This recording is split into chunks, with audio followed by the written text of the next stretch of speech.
bago natin radiator cap. Ayan.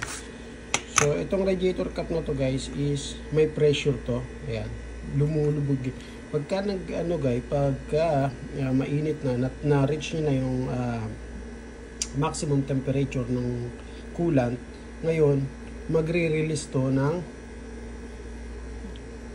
pressure. Ito, yan, lumulubog, gumaganyan yan. Yan. Yan guys. Gumaganyan siya. Yan. Pagka pressurized na, tataas siya ngayon. Ngayon, tatapon niya ng tubig, ng coolant doon sa inyong reservoir. Kaya yung reservoir nyo, dapat yan nasa tamang line lang din. Nasa full siya. Kasi, pagka nagtapon nga itong radiator, yan, radiator cap niya, pag nag-open yan, itatapon niya doon sa ating reservoir.